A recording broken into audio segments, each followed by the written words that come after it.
buenas tardes y bienvenidos a una nueva entrega de Relatos Sonoros, este ciclo de conversaciones sobre música que tenemos en Imagine Café, hoy con una invitada. Todas son especiales, pero ella lo es por méritos propios, que es Anahu. ¿Qué tal, Anahu? ¿Cómo estás? Pues muy bien, estoy muy bien. Tenía muchas ganas de venir, de volver a Barcelona, y muchas gracias a todos los que habéis venido presencialmente hoy y a los que nos vean pues en otro momento desde casa también. Muchas gracias. Anahu es una artista que de momento ha desarrollado su carrera en dos etapas muy diferentes. Vamos a hablar de esas dos etapas. La primera es sobradamente conocida, participaste en la última edición hasta ahora de Operación Triunfo, pero ahora estás también con tu carrera en solitario, con un nuevo proyecto, con un disco que vas a publicar en este mes de abril del año 2023, y esto nos da pie pues, a tener una conversación muy interesante sobre cuál es tu camino particular en el mundo de la música, en el mundo de la canción, en el mundo del pop. Así que para empezar este recorrido por tu vida musical, a mí me gustaría comenzar por el comienzo. Antes de Operación Triunfo había una Anahu enamorada de la música. ¿Cómo era? Pues antes de Operación Triunfo, Anahu era una chavala que estudiaba diseño gráfico con aquí mi amigo Didac. En Elisava, aquí muy cerca, que vivía en Zaragoza, vivía en Zaragoza, y luego vivía aquí en Barcelona, y yo realmente siempre fui muy amante de la música, pero realmente era algo mucho más tipo hobby. O sea, yo pues hacía mis covers en internet, hacía pues bueno alguna clase de canto en concreto. De pequeña fui al conservatorio, pero siempre era como, siempre me daba la sensación de que eran las cosas a las que mis padres me apuntaban un poco como para que tuviera como constancia en algo, ¿no? Como quien apunta a su hijo a un instrumento para que tenga constancia a la hora de aprender. Pues a mí me daba la sensación de que era un poco eso. Pero bueno, yo cantaba y la gente me decía, ¡ay, qué bien cantas! Y a mí me da vergüenza y me callaba. Pues esa era la Anahu de antes de Operación Triunfo. Y realmente todo empezó un poco porque estaba en Elisava apuntada a un coro de gente majísima, y yo allí lo disfrutaba un montón. Y empezó la coña de, ay, deberías presentarte y tal. Y realmente me lo habían dicho muchos amigos durante muchos años. Y realmente cuando empecé realmente a valorar la posibilidad fue cuando empecé a ver que realmente de Operación Triunfo... O sea, realmente a mí me apeteció presentarme a Operación Triunfo porque vi que no era únicamente un reality, sino que era como un tipo de formato donde la gente entraba y aprendía. No era La Voz o no era un Tú sí que vales, igualmente lícitos, pero allí la gente que ya sabe lo que está haciendo, entiendo, se presenta y entra o no entra y ya está. Realmente no hay como todo ese proceso de formación. Y a mí realmente lo que me interesaba era... Yo no vengo desde un mundo musical, yo vengo desde un mundo del diseño gráfico, donde la música, pues bueno, tengo nociones, pero realmente yo lo hago porque me gusta y porque me dicen que se me da bien, pero ya está.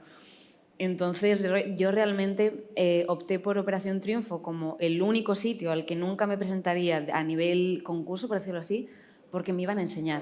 Y porque me iban a formar en lo que iba a ser como el mundo cantante, pues lo que hablábamos antes allá arriba un poco en privado, pues sí, las respiraciones, la forma de ponerte en el escenario a actuar, cómo coger un micro, qué tienes que saber sobre el sonido, cómo llevar un in-ear, en plan, luego las clases, la interpretación, en plan, yo todo esto no sabía. Y yo presentarme a un concurso de otro tipo que fuera llegar y hacer tu movida, yo ahí me iba a sentir en bragas. Entonces dije, Operación Triunfo me parece un buen sitio para empezar.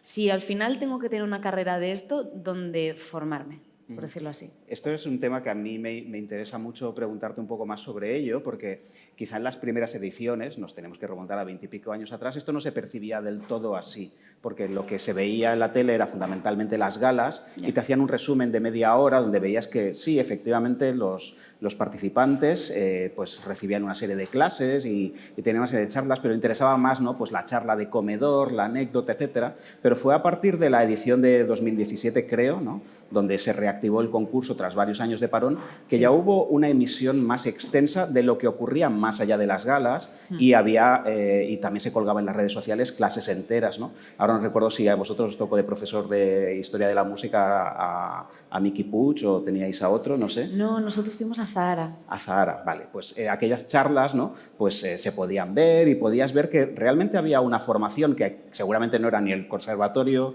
ni el máster más currado del mundo, pero que tampoco no era simplemente un espacio para saltar, ¿no?, a unos concursantes, a que fueran eliminándose en diferentes rondas y tal, sino que había detrás un trabajo de formación, ¿no? Tú has explicado tu experiencia. ¿El resto de compañeros con los que coincidiste en Operación Triunfo buscaban lo mismo? Es decir, entrar allí porque te daban una formación, o también estaba el perfil que buscaba en Operación Triunfo la oportunidad rápida de entrar en este mundo, alcanzar un número de fans, buscar el estrellato rápido, porque son motivaciones muy diferentes. Ir allí para que te enseñen o ir allí para hacerte famosa rápidamente. A ver, sí que es cierto que mi edición de Operación Triunfo fue bastante variada.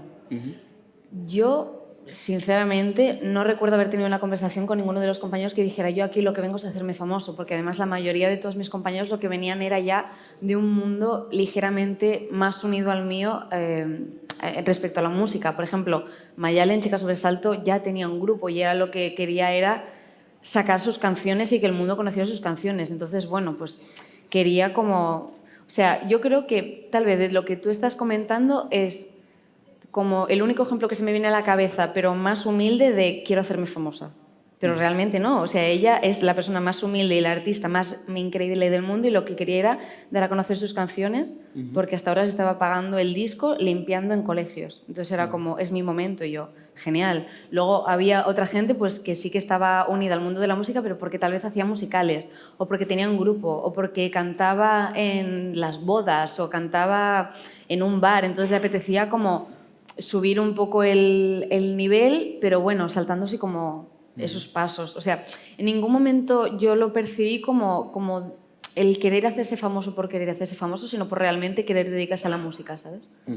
Yo siempre he tenido la sensación de que, más allá de la apariencia primera que puedes tener acerca de un concurso, un talent de estas características, es que realmente es exigente, porque es muy difícil trampear que no tienes cierto nivel. En Operación Triunfo las galas son en directo, os ponen pruebas bastante complicadas, porque muchas canciones que tenéis que cantar no son realmente fáciles de cantar. Es decir, yo fracasaría de una manera estrepitosa porque, como decía Pepe Rubianes, yo canto peor que una almeja, ¿no? Pero hay que cantar moderadamente bien para que en una gala pues poder cruzar la pasarela, ¿no?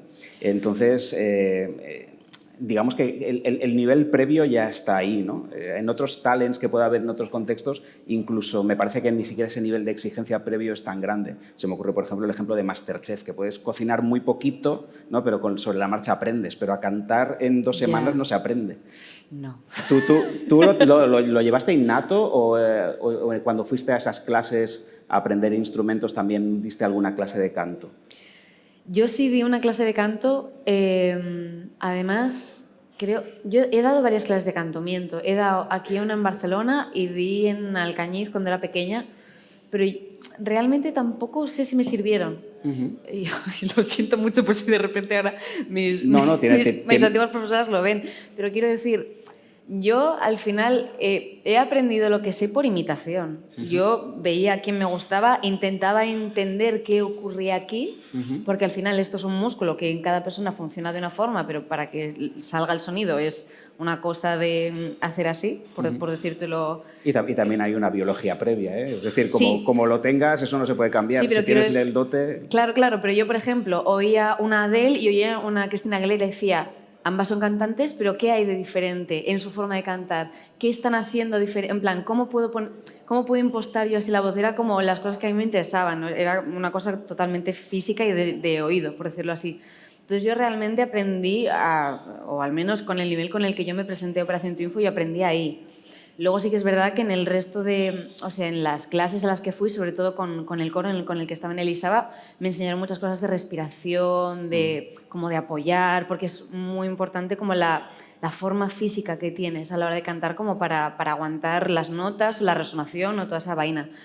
Entonces, sí hay que... O sea, sobre todo yo creo que pasaba con este OT, que ya buscaban que entraras como con un mínimo de nivel para saber que iba a salir gente interesante y como bien formada de Operación Triunfo. Pero luego es lo que tú dices, allí dentro eso no deja de ser una academia de alto rendimiento donde cada día trabajábamos. Os metía mucha caña, ¿no? Sí.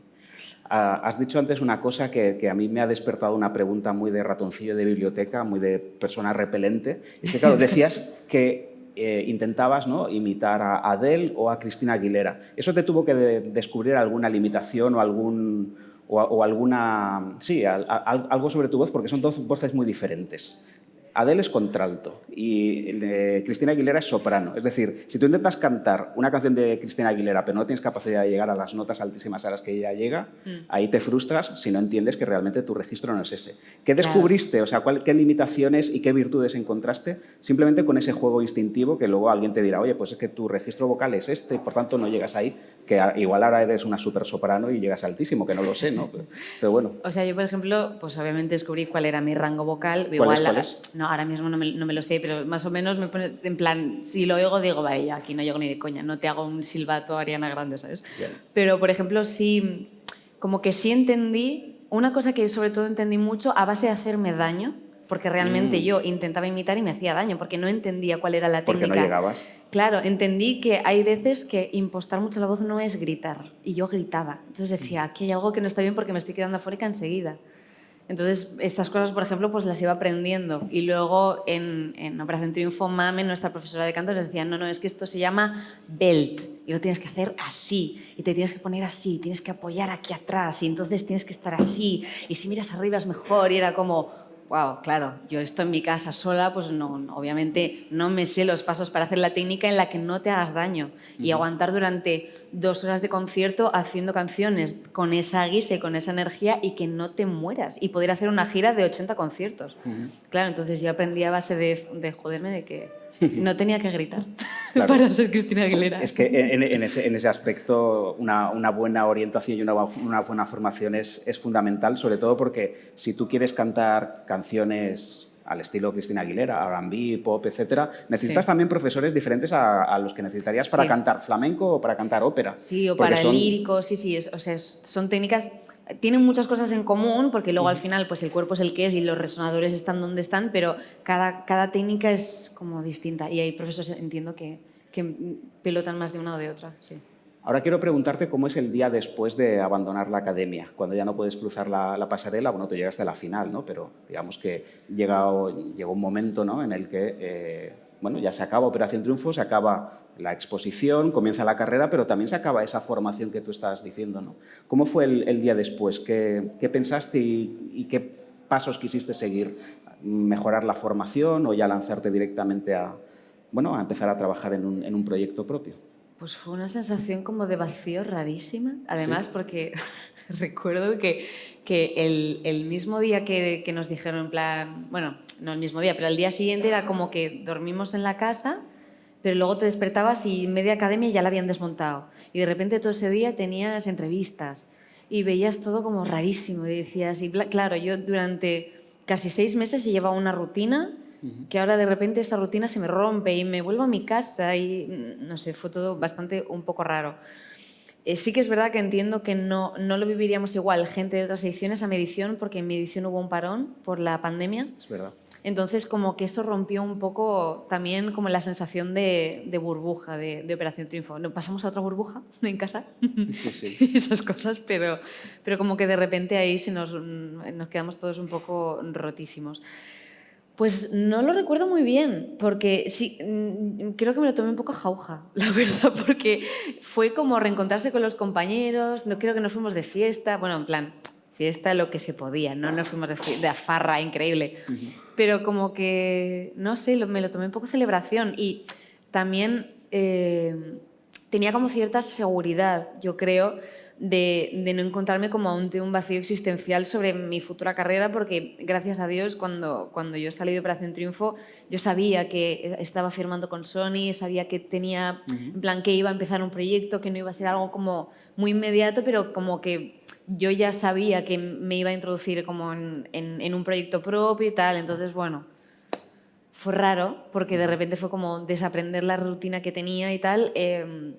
Entonces, pues me surgió como mucha curiosidad de cómo iba a tener que enfrentar mi proyecto a nivel, por ejemplo, composición. Porque, bueno, sí, yo había compuesto una canción dentro de la academia y sí que habíamos tenido como muchas clases de artistas que venían de fuera como para explicarnos cuál era su proceso de compositivo y tal, pero para mí, por ejemplo, era un mundo que se me alejaba muchísimo, no sabía con quién juntarme, cómo funcionaba, tenía que ir a un estudio, tenía que contar con alguien, luego también aprenderse como toda la infraestructura de cómo funciona la música a nivel discográfica, editorial, es un marrón increíble, entonces era como que de repente era adentrarse en unas dinámicas de trabajo rarísimas, de repente era autónoma, Sí, tenía que pagar un montón al Estado, a Hacienda.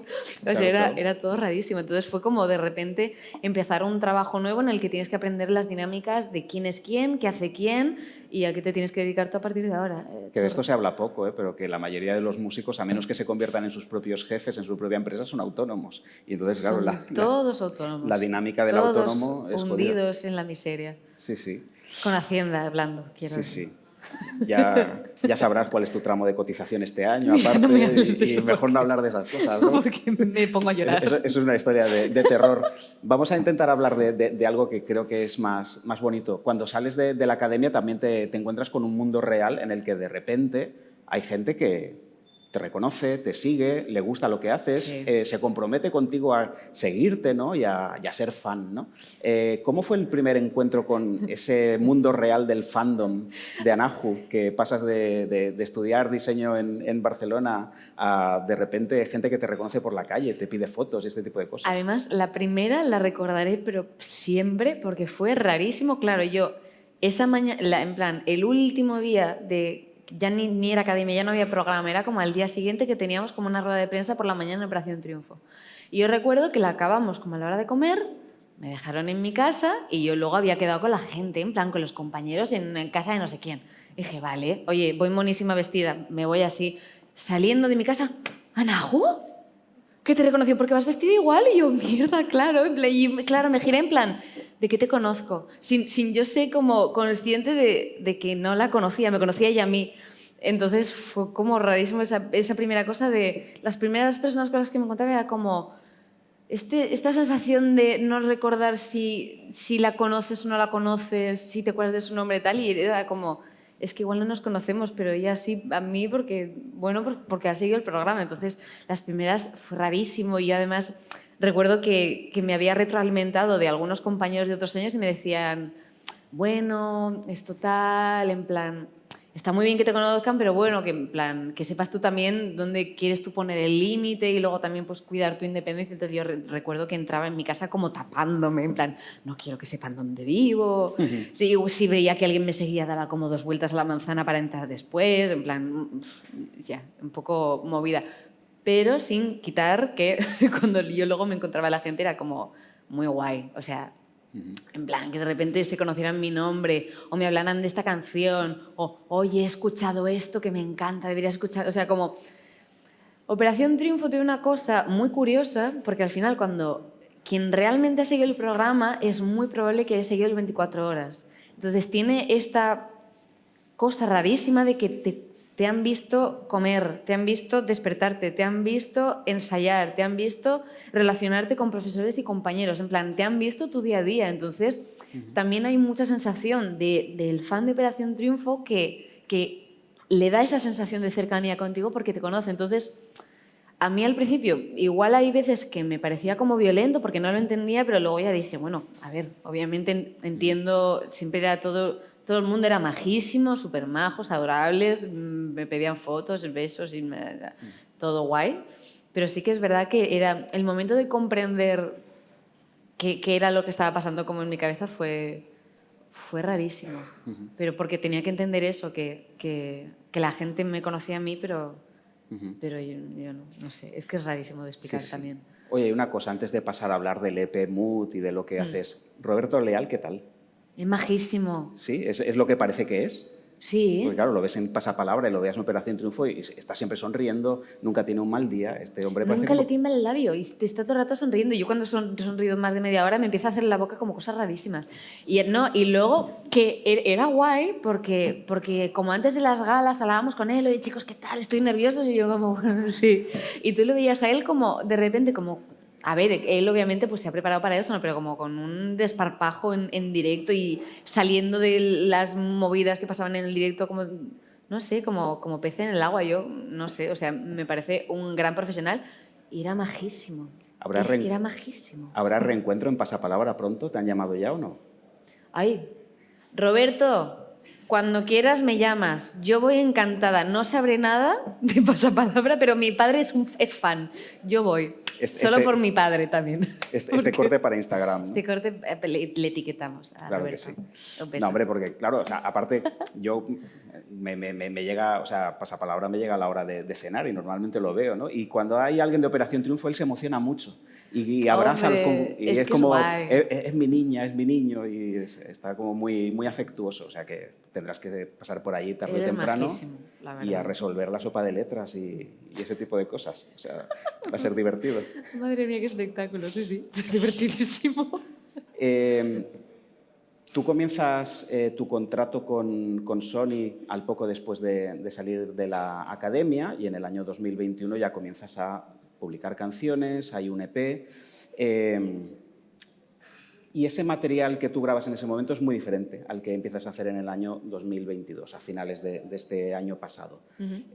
¿Cómo se planteó tu carrera en ese momento? ¿Qué te gustó y qué es lo que viste que no funcionara y que te llevara a romper, en cierto modo, esa dinámica, no tanto en lo visual, o sea, en lo visual y también en lo sonoro? ¿Qué viste en ese momento que dijiste, a mí no me convence esto? ¿Y cómo fue la conversación con la discográfica para replantear lo que tú querías hacer y lo que a ellos también les podía interesar hacer contigo? Es que creo que en ningún momento hubo como una conversación como de replantear. Creo que simplemente fue como algo fluido. O sea, yo sí que es verdad que como en todas las conversaciones que he tenido con el equipo de Sony, siempre, o sea, les he dejado como muy claro tanto a nivel visual como a nivel, no sé, de vídeo, de foto, de música, como lo que me gusta y lo que no me gusta. O sea, supongo que eso creo que viene un poco también como de haber estado formada en toda la parte, en cosas artísticas, en cosas creativas, pues supongo que ya como te da como cierto background de saber por dónde quieres tirar a nivel artístico. Entonces yo fui muy clara con ellos, en plan, bueno, pues por aquí me veo, por aquí no, por aquí sí, por aquí tal. ¿Con quién me gustaría colaborar? Pues mira, tira más por aquí que por ahí, ¿sabes? Entonces yo desde el principio no dejé claro como ningún tipo de ni de sonido ni de o sea, no me cerqué y de hecho yo les dije así, o sea, para mí la belleza de lo que a mí me gustaría hacer está como en mezclar cosas y al final pues ser lo más experimental que me permita pues mi capacidad, la gente con la que yo me junte o el dinero, ¿sabes? Pero quiero decir, en ningún momento yo quise hacer algo como muy concreto. Entonces, realmente, toda la evolución que ha habido desde Mood hasta el proyecto que van a hacer ahora ha sido al final, yo creo que como algo que se ha visto como reflejado por esta evolución y por esta tal vez como, no sé, curiosidad de indagar más. Sí que es cierto que hay como un cambio de sonido, pero realmente son primos hermanos, porque sigue habiendo mucha electrónica, sigue habiendo como pequeños momentos muy orgánicos, por ejemplo, a nivel musical. O sea, es que es lo que te digo, en ningún momento ha habido como una conversación de quiero cambiar de cosa. Mi conversación con ellos es quiero subir de nivel. Vale. En plan, quiero, en vez de seguir un caminito recto o en otra dirección, yo lo que quiero es ir por este camino tan interesante de lo alternativo que mezcla cosas, pero pasitos hacia arriba en la O sea, que escalera. hubo un momento en el que quizá si tenías dudas o estabas, digamos, que un poco desorientada en el camino, lo tuviste más claro. Dijiste, no, de todas las opciones posibles que hay dentro de esta rama en la que yo ahora mismo estoy, quiero ir por este camino en concreto donde se fusionan cosas, pues electrónica, algo Claro. más flamenco, algo más de raíz. ¿Hubo un momento de decir, finalmente ya lo tengo claro, quiero ir por aquí? ¿O fue una cosa más progresiva, quizá viendo, yo qué sé, que cosas que quizá no te acaban de funcionar? A ver, luego también hubo una cosa como de sensaciones. Yo funciono también mucho por, al final, si me quiero embarcar en un proyecto, me tiene que gustar y me tiene que atraer. y porque al final voy a basar mis días y mis noches y mis pesadillas y mis sueños en esta cosa en la que yo me embarque. Entonces sí que hubo una cosa como de sensación, porque yo recuerdo que Mood fue una cosa como de ir tocando cosas, en plan, a ver qué me gusta. Está todo un poco dentro del mismo lugar, pero bueno, como no está todo muy cercado, voy probando. Y sí que es verdad que hubo como una especie de gap entre que salió Mood y que yo me volví a poner a componer, en el que yo me junté como con gente, con distintos artistas. Y la verdad, la primera vez que yo noté como que había algo interesante, lo que me gustaba y que quería enmarcarme, fue cuando me junté con Maximiliano Calvo para hacer una canción llamada Agua Bendita, que de hecho, si alguna habéis venido al concierto, no ha salido todavía, pero la he cantado en todos los conciertos que he dado, porque la sentí como... O sea, sentí como que tenía una aura tan concreta y que tocaba como un estilo, y que lo digo, que no se discierne mucho de lo que realmente estaba haciendo, porque tiene una parte electrónica muy oscura, muy bonita, que a mí me encanta, pero a nivel de temática era como que me parecía muy interesante. En plan, toda esta cosa como de lenguaje tan simbólico, tan litúrgico, era como que de repente ahí había algo que me apetecía como indagar más. Entonces al final yo sentí que eso era un buen camino para iniciar algo un poco más hondo. Entonces realmente el proyecto que se va a lanzar ahora, Rayo, nace de este primer encuentro, de esta primera canción, que nació como una cosa que pensábamos que se iba a quedar ahí, pero luego nos fuimos a Asturias, nos fuimos él y otro amigo más, creamos el disco entero como en torno a ese concepto. Entonces, al final ha sido también una cosa de sensaciones. Al final es muy fácil hacer una canción que te hable de cualquier cosa y que esté bien arreglada, que sea interesante y tal, pero luego encontrar como un ovillo chulo del que tirar para realmente sacar algo como mucho más conceptual, canciones que tengan como su aura propia o que todas estén como dentro de un mismo universo, para mí era lo interesante. Y con Agua Bendita encontré como un filón y empezamos a tirar, y de ahí salió este proyecto. El disco sale en abril, Rayo. Sí. Agua Bendita, Mal de Ojo, ¿todas salen de las mismas sesiones de composición que en Asturias? ¿O hay algo que surgió antes, luego vinieron esos días de composición y quizá también hay algo que vino después? ¿Cuál es la cronología de este proyecto? Es decir, ¿en qué momento comienzas a trabajar en esta línea que empieza con Agua Bendita, quizá, ¿no? Esta es la primera, ¿no? Y luego, por ejemplo, Mal de Ojo, ¿dónde entra dentro de esta cronología? ¿Sale justo después? ¿Sale con el resto de las canciones de Rayo? ¿Sale...? Sí, mira, la cronología, si no recuerdo mal, fue en febrero del 2021. Yo me junté con Maxi y con Menem, hicimos Agua Bendita, decidimos que queríamos trabajar juntos en un proyecto, en plan, a nivel de componer y tal, en un proyecto que bebiera del mismo sitio, pero más profundo. En junio del 2021 nos fuimos a Asturias, o sea, ya llevamos esta canción hecha, y allí nacieron 9 canciones más. Estuvimos 10 días. Pues nacieron 9 canciones más. De esas 9 canciones más, he descartado una, y posteriormente, a principios del 2022, hice 2 canciones nuevas. Una que en el momento de composición estuvo una chica llamada Valeria Castro y otro Omar Alcaide, y otra con un grupo llamado Santa Marta, que me ayudaron a todo el proceso de composición. Entonces, realmente, el proyecto está compuesto por 9 canciones creadas, por 8 canciones creadas en Asturias, una creada anteriormente, que es Agua Bendita, y 2 posteriores. Pues prácticamente has tenido que esperar 2 años, ¿no?, a que esto se materialice en un álbum. ¿Sí? Qué impaciencia, ¿no? Qué larga espera. ¿Cómo lo has llevado? Fatal. Fatal, ¿no? Estoy fatal. O sea, ahora bien, porque ya sale, pero en todo momento de espera, bueno, es que han sido como muchas idas y venidas. Luego, pues empezar a trabajar con el productor que le daría como la vuelta final a todas las canciones, Campi, que es productor de Jorge Drexler, entre otros, de Vetusta Morla, en plan, un capo. Bueno, y hasta encontrar cómo ponerlas todas bajo el mismo paraguas, qué había que cambiar, qué no había que cambiar. La mayoría nacieron en ese tiempo, y sí, todo el tiempo que realmente no ha sido esperar, realmente ha sido como trabajar en ellas, pero como desde otros puntos ha sido, pues bueno, retocarlas a nivel producción, hacer las fotos, raparme, hacer los vídeos, bueno, es que hay muchas cosas. Bueno, de raparte hablaremos ahora, pero antes te quiero preguntar otra cosa, y es que cuando sacaste Mal de Ojo, bueno, llamó la atención que habías encontrado un punto de encuentro entre un sonido electrónico como muy fragmentado, muy moderno, muy urbano, y un tipo de vocalización que se acercaba a lo aflamencado, ¿no? ¿Tú en qué momento te aflamencas en tu vida? ¿En qué momento te llama la atención este tipo de sonido, esta manera de cantar, esta manera también de expresar, porque es una manera muy viva, ¿no?, de expresar ciertos sentimientos? Ya en la academia ya te hicieron cantar canciones de Rosalía, de Nati Peluso, que no es que sea flamencada, pero sí que tiene, digamos, que un tipo de construcción vocal como más rota, ¿no?, con tiempos mucho más... También te hicieron cantar una de Ariana Grande, que igual la sufriste lo más idem, ¿no? La de Seven Rings, porque esos agudos... Vaya Casi por Dios, me ¿no? mato por aquella escalera, además, sí.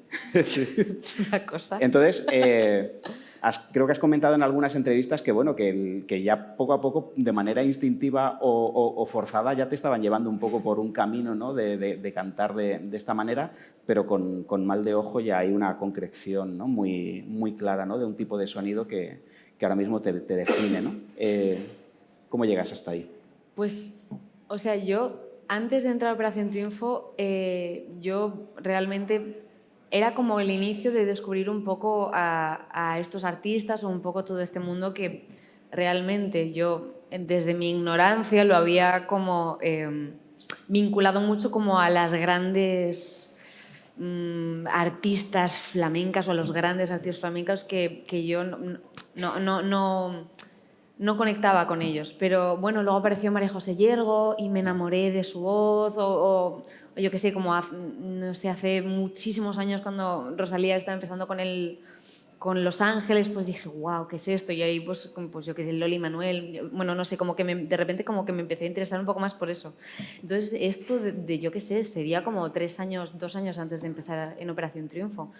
Y en Operación Triunfo lo que pasó fue que yo creo, realmente esto no sé si yo lo llegué a hablar con alguien de allí, pero como que a mí me dio la sensación de como que no querían, o me daban cosas que, a nivel de canciones, o que no me estaban pillando por donde yo quería ir, o realmente me estaban dando como cosas en plan, venga, ahora urbano, ahora flamenco, ahora Es que no yo sé eso qué. me lo he preguntado muchas veces, ¿no? ¿Cómo decide alguien que tú vas a cantar esa canción en X gala? ¿Si te estudian o te lo dan un poco ahí por sorteo, no? No lo sé. A ver, sí que es cierto que, por ejemplo, la primera de todas, la de la Gala Cero, que fue Catalina, esa la elegí yo. La de la de cuando estuve nominada que casi me echan, esa la elegí yo, que fue Nati Peluso. O yo qué sé, las 2 últimas, que cuando ya estábamos como en ciernes de la final, también las elegí yo. Y pues yo qué sé, eso fue pues Efeka Twins y Ariana Grande. Pues bueno, ahí realmente la elección era mía y tampoco tenía mucho sentido una con la otra. Pero sí que recibí como muchos comentarios, yo creo, a posteriori de Operación Triunfo, que donde leía, creo que era en el mundo Twitter, pero donde leía en plan, está bien que te den todo lo urbano, pero nos gustas más cuando cantas este tipo de canciones como más líricas, creo. O no sé muy bien cómo se referían a ello, pero se estaban refiriendo como más al mundo Catalina, al mundo María José Yergo, todo este mundo, que a mí me encanta, así es que yo lo disfruto muchísimo. Y de hecho es todo un mundo a nivel de interpretación luego que es tan melódico que a mí me encanta. Entonces era como, queremos más de esto, queremos más de no sé qué. Entonces yo creo que sin quererlo yo realmente, este disco está mucho más acotado en esto que tú decías y investiga mucho más también todo este mundo tan melódico que estaba como tan presente en estas canciones. En esta entrevista hemos estado obviando, bueno, no exactamente, pero sí hemos estado obviando algo que es importante también para la construcción de una carrera, que es que tú has estudiado diseño gráfico. Tú sabes de ilustración, sabes de crear logos, sabes de diseñar camisetas, ¿no? ¿Cómo has aplicado todo eso a tu carrera? Tanto a tu imagen personal, ¿no?, el cambio que has tenido, ¿no?, en los últimos meses, como también a esa otra parte, como puede ser, bueno, empezar a pensar una identidad gráfica para tu proyecto. Esto es muy importante, o saber hacerlo o saber pensarlo, porque sin este acompañamiento, digamos que en esta selva, ¿no?, que es el mundo de la música que hay ahí fuera, pues si no tienes las ventajas, pues te quedas atrás, ¿no? Mira, yo creo que esto a mí, sinceramente, me ha venido muy bien, sobre todo por lo que te decía al principio. A la hora de hablar con Sony, de normal yo entiendo que alguien de Sony se encarga de armar un Excel, bueno, no un Excel, no, eso es cutrísimo, yo qué sé, un PowerPoint, algún tipo de presentación de, por ejemplo, si estamos hablando a nivel visual, pues de referencias. En plan, oye, estos colores o estas texturas o este tipo de fotografía, en plan, como cómo te ven a nivel de artista, pero si fuera un cartel o si fuera un... En plan, este tipo de cosas. Pues este trabajo se lo di yo hecho. En plan, a mí me va esto y yo creo que toda la identidad o a nivel un poco sensaciones visuales, yo quiero ir por aquí. Yo esto, por ejemplo, se lo di ya hecho. Les di una presentación que, con 1.000.000 de fotos y dije, yo quiero esto y quiero ir por aquí. Entonces, era como a ellos les ayudaba en el trabajo para saber por dónde caminar las cosas. O luego a mí, yo creo que también me ha venido muy bien a la hora de encarar pues, las campañas publicitarias o yo qué sé, cómo dirigirme a los medios en según qué ocasiones, porque al fin y al cabo también estudié Publi en la carrera, entonces, y marketing y todo eso. Entonces, bueno, al final todo ha ayudado. Mamá, no has gastado el dinero en vano. Y luego, a mí me gusta pensar también que toda esta formación creativa, al fin y al cabo, me ha ayudado a comprender qué tipo de artista quiero ser, porque al final igual hay más, pero yo identifico como 2 tipos de artistas muy concretos y son los artistas conceptuales y los artistas cantantes, que quieren hacer canciones preciosas, meterlas todas en un disco, en un vinilo y regalársela al público. Y eso está súper bien. Y a mí me encanta. O sea, hay artistas que escucho que son de este tipo de artistas.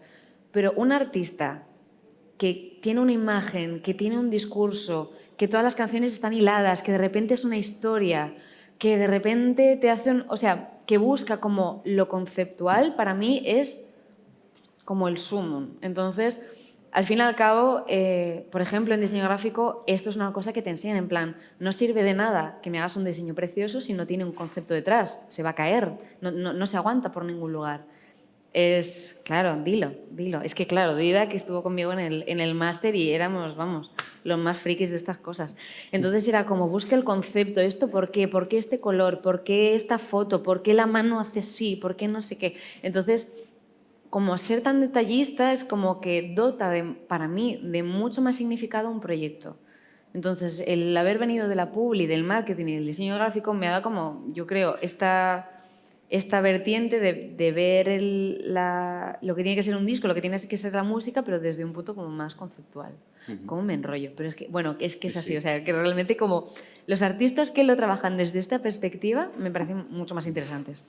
Tú has explicado en otras entrevistas que cuando decidiste raparte la cabeza no respondía a ninguna crisis personal ni nada parecido, sino que lo hiciste libremente. Yo creo que me debía a mi concepto. Es a donde quiero ir. Es decir, en la música pop, ¿no? Por generalizar el concepto, la imagen es importante. Es decir, la imagen transmite mucho. Es decir, si Lady Gaga decide no maquillarse, no es porque ese día tenga un mal día o lo que sea, sino porque va asociado a algo que está creando. Cuando David Bowie se maquilla o se viste de tal manera, también está formando parte del proyecto la imagen. Sí. Entonces, si tú no has pasado por una crisis y esto es deliberado, es que intentas transmitir algo pues, con tu manera de vestir, con tu color de pelo, con la longitud de tu pelo, etc. ¿Qué intentas transmitir? Es decir, vamos a decirlo de una manera menos hostil. ¿Qué intentas comunicar con tu imagen que se complementa con tu discurso musical? O sea, yo llegué a mi peluquero y le dije que quería un cambio, pero que no me valía cualquier cambio, que quería un cambio notable. Porque yo siento que la forma en la que te comentaba antes, que yo quería como subir de nivel y quería como este cambio, como quería esta progresión hacia arriba, es este disco. Este disco para mí ha sido un gran cambio a nivel artístico y a nivel musical, entonces era como que necesitaba reflejarlo en más aspectos. Entonces, yo llegué a mi peluquero y le dije, a ver, yo quiero un cambio. Y me empezó, una melenita por aquí, monísima. Digo, no, para hacerme una melenita monísima no me hago nada. Entonces era como que busqué completamente lo opuesto a por lo que se me conocía, la melena larga y morena. pues al corto y rubio. O sea, yo lo que quería era como ser completamente lo opuesto. No considero que sea opuesta a cómo era yo de artista antes, pero sí considero que para mí mi imagen es un cambio muy notable que yo noto que hay en este disco. Es un cambio muy notable. A nivel como de sensaciones. Es que es una cosa de sensaciones realmente, porque luego tal vez escuchéis el disco y digáis cosas que digas, ay, mira, esta cosa pues me recuerda a esto de mood o tal. Pero para mí es como una cosa más personal, en plan de artista. Y, por ejemplo, ¿la ropa la eliges toda tú o tienes alguien que te ayuda, estilistas y tal? Es decir, esta chaqueta tan guay, esta corbata, esto... Bueno, en este caso lo he hecho yo. Esto lo has hecho tú, ¿no? Porque no he tenido tiempo de prepararlo con nadie. Para no tener tiempo no está nada mal, ¿eh? El resultado. Ya, ayer a las 12 de la noche, ya ves. Gracias. Sí, sí. Algo que yo no puedo decir por mi parte. Pero a ver, sí que es cierto que a ver, sí que es cierto que una cosa que yo he comentado con mi equipo era que quería ser como mucho más consciente de cómo me presentaba en una alfombra roja o cómo iba a las entrevistas o tal. Entonces, pues por ejemplo, sí que cuento como mi maquilladora para todas las cosas, que es mi hermana, es maquilladora y ella se viene conmigo y siempre es la misma. Hasta hace poco también trabajaba con un estilista, pero bueno, al final porque es un Cristo trabajar con un estilista, al final me lo hago yo, pero como que sí que intento también tener como una noción de qué entra y qué no entra, de no, yo qué sé, o sea, tomar como decisiones con sentido. Va a salir el disco dentro de nada, pero con el disco no se acaba todo. Vienen giras, vienen otro tipo de actividades. ¿Cómo va a ser 2023? ¿Cómo está la agenda ahora mismo y cuáles son los puntos calientes de este año? Pues a ver, antes de que salga el disco, uno de los puntos calientes es, bueno, el single de esta noche, otro single que saldrá entre medias, el disco que sale a finales de abril y una gira en la que estamos trabajando a día de hoy para poner en calendario, pero que espero que cope a partir de verano, todo lo que queda de año, ¿verdad, Brian? Vale, está ahí. Manager. Muchos conciertos. O sea, yo lo único que espero para 2023 y, si Dios quiere, 2024 es mucha música. Y mucha música en directo. Pues nada, deseamos que tus sueños y tus deseos se cumplan. A ver si es ojalá, verdad. Ojalá que sí. Anahu, mil gracias por esta charla. Espero que te lo hayas pasado bien y también a vosotros. Deseamos que os lo hayáis pasado bien. Gracias.